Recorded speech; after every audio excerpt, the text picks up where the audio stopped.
Perkenalkan, nama saya Evira Nesara Sugian, saya dari kelas 11 MIA 3. Jadi tujuan saya kali ini adalah ingin membuat sebuah video mengenai rangkuman minyak bumi. Jadi yang pertama saya bahas adalah rangkuman minyak bumi.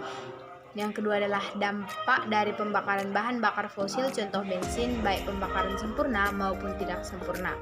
Bagian yang terakhir adalah cara untuk mengurangi dampak pembakaran bahan bakar fosil.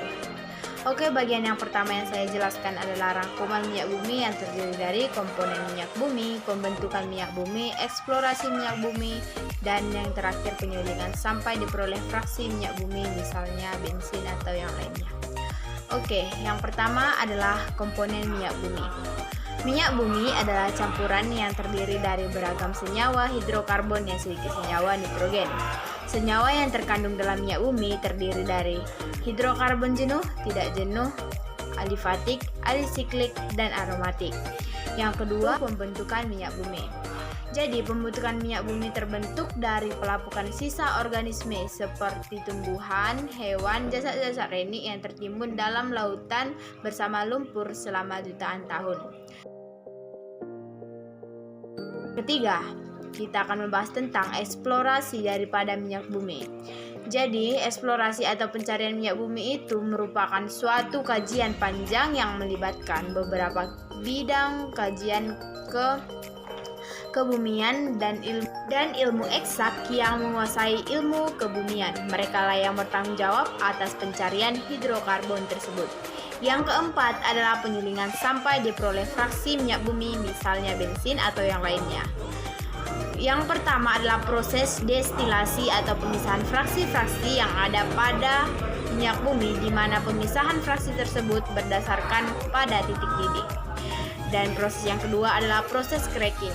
Proses cracking ini merupakan proses pengolahan minyak bumi yang memiliki tujuan untuk menguraikan molekul-molekul besar senyawa hidrokarbon menjadi molekul hidrokarbon yang lebih kecil. Proses yang ketiga adalah proses reforming, yaitu proses mengubah struktur pada molekul fraksi yang misalnya yang mutunya buruk menjadi mutu yang lebih baik. Dan proses yang keempat adalah proses polimerasi dan alikasi atau proses penambahan jumlah atom pada suatu fraksi sehingga molekul fraksi tersebut menjadi lebih dan bercabang. Yang keenam atau proses yang keenam adalah proses treating atau proses pemurnian fraksi minyak bumi melalui tahap eliminasi bahan-bahan pengotor yang terlibat dalam proses pengolahan. Yang keenam adalah proses blending. Proses yang dilakukan untuk meningkatkan kualitas produk siap pakai dengan cara menambahkan bahan-bahan aktif ke dalam fraksi minyak bumi. Dan tahap yang terakhir adalah hasil olahan minyak bumi. Minyak bumi mentah yang diolah sendiri nantinya akan menghasilkan bahan siap pakai untuk kebutuhan sehari-hari, antara lain LPG, bensin, kerosin, dan solar. Oke, selanjutnya saya akan membahas mengenai dampak dari pembakaran bahan bakar fosil, contoh bensin, baik pembakaran sempurna maupun tidak sempurna. Di sini yang paling mempengaruhi bumi adalah mengenai hujan asam yang dapat mengakibatkan kerusakan hutan, kerusakan biota laut akibat hujan asam, dan juga kerusakan daripada bangunan. Baiklah, untuk materi yang terakhir yaitu mengenai cara kita untuk mengurangi dampak pembakaran bahan bakar fosil. Cara yang pertama, kita harus mengurangi kadar sulfur pada bahan bakar. Yang kedua, menggunakan pengubah katalik. Yang ketiga, menggunakan tenaga listrik. Yang keempat adalah melarang dan mengurangi penggunaan bensin yang berbahan timbal.